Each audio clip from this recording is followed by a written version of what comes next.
ভারতকে উপহারের ডালা এগিয়ে দিল রাশিয়া।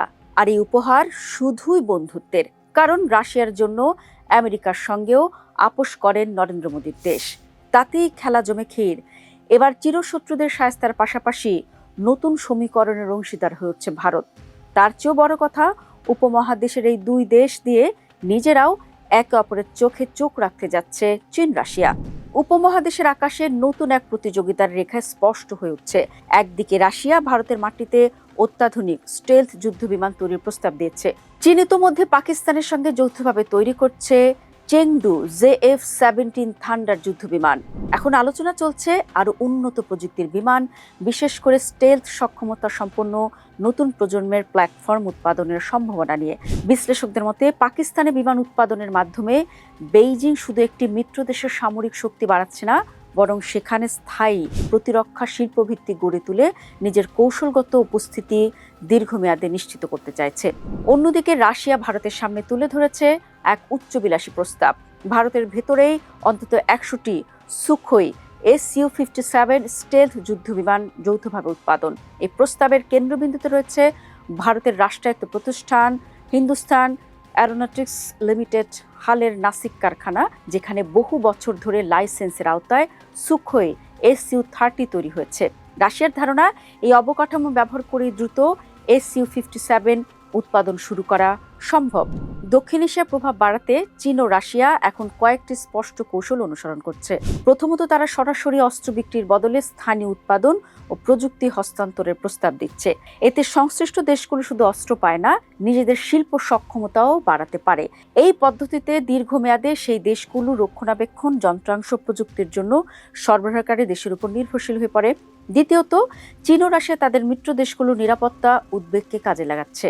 ভারতের ক্ষেত্রে চীনের দ্রুত সামরিক আধুনিকায়ন একটি বড় উদ্বেগ, আর পাকিস্তানের ক্ষেত্রে ভারতের সামরিক শক্তি বৃদ্ধি একইভাবে চাপ তৈরি করছে। এই পারস্পরিক উদ্বেগকে কেন্দ্র করে দুই পরাশক্তি নিজেদের অস্ত্র প্রযুক্তি বাজার সম্প্রসারণের সুযোগ তৈরি করছে। তৃতীয়ত, তারা সামরিক সহযোগিতাকে অর্থনৈতিক ও কূটনৈতিক সম্পর্কের সঙ্গে যুক্ত করছে। উদাহরণ হিসেবে চীন পাকিস্তানে শুধু যুদ্ধবিমান নয়, অবকাঠামো, বন্দর ও শিল্প প্রকল্পেও বিনিয়োগ করছে। একইভাবে রাশিয়া ভারতের সঙ্গে প্রতিরক্ষা সহযোগিতার পাশাপাশি জ্বালানি ও প্রযুক্তি খাতেও সম্পর্ক গভীর করতে চাইছে। চীনের লক্ষ্য মূলত দীর্ঘমেয়াদী। পাকিস্তানের যুদ্ধবিমান উৎপাদনের মাধ্যমে তারা 3টি সুবিধা পেতে পারে। প্রথমত, ভারতকে কৌশলগতভাবে ব্যস্ত রাখা, যাতে ভারতকে দুই ফ্রন্টে নিরাপত্তা চিন্তা করতে হয়।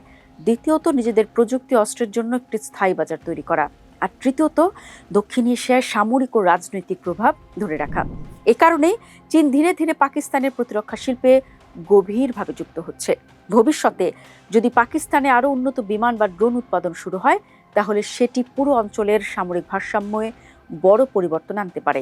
অন্যদিকে সুখোই Su-57 হলো রাশিয়ার সবচেয়ে উন্নত স্টেলথ যুদ্ধবিমান। এটি 5ম প্রজন্মের স্টেলথ ফাইটার, যার মূল বৈশিষ্ট্য হলো কম রাডার সিগনেচার, উচ্চ গতিশীলতা এবং উন্নত সেন্সর অস্ত্র ব্যবস্থা। রাশিয়ার অত্যাধুনিক যুদ্ধবিমানটি স্টেলথ প্রযুক্তির, আর এ কারণে শত্রুর রাডারে সহজে ধরা পড়ে না। আছে সুপার ক্রুজ ক্ষমতা, অর্থাৎ আফটার বার্নার ছাড়া উচ্চ গতিতে উঠতে পারে। উন্নত রাডার ও ইলেকট্রনিক যুদ্ধ ব্যবস্থার সঙ্গে আকাশ ও স্থল লক্ষ্যবস্তুতে আক্রমণের সক্ষমতা, ভবিষ্যতে ড্রোন নিয়ন্ত্রণের সক্ষমতা যোগ করার পরিকল্পনা। রাশিয়া চাইছে এই বিমান শুধু বিক্রি না, বরং ভারতে এই বিমানের উৎপাদন বাড়িয়ে তাদেরকে অংশীদার বানাতে। এতে ভারত দ্রুত স্টেলথ প্রযুক্তি পাবে, আর রাশিয়া দীর্ঘমেয়াদী বাজার ও কৌশলগত সম্পর্ক নিশ্চিত করতে পারবে। ভারতের জন্য বিষয়টি এখন কেবল একটি বিমান কেনার প্রশ্ন নয়, এটি একটি কৌশলগত দ্বিধা। একদিকে দ্রুত স্টেলথ সক্ষমতা দরকার, অন্যদিকে নিজস্ব যুদ্ধবিমান প্রকল্প, advance medium combat aircraft AMCN এর রাজনৈতিক ও প্রযুক্তিগত গুরুত্ব রয়েছে। যদি ভারত Su-57 প্রকল্পে পুরোপুরি যুক্ত হয়, তাহলে তারা দ্রুত আধুনিক প্রযুক্তি পেতে পারে, কিন্তু এতে নিজস্ব প্রকল্পের গতি কমে যাওয়ার ঝুঁকি থাকবে।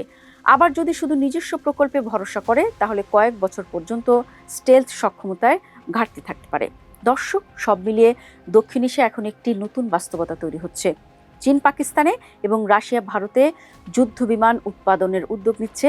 এতে অঞ্চলটি ধীরে ধীরে একটি প্রযুক্তি নির্ভর সামরিক প্রতিযোগিতার দিকে যাচ্ছে, যেখানে শুধু অস্ত্রের সংখ্যা নয়, বরং প্রযুক্তি, শিল্প সক্ষমতা এবং কৌশলগত প্রভাব সবকিছু একসঙ্গে নির্ধারণ করবে ভবিষ্যতের শক্তির ভারসাম্য।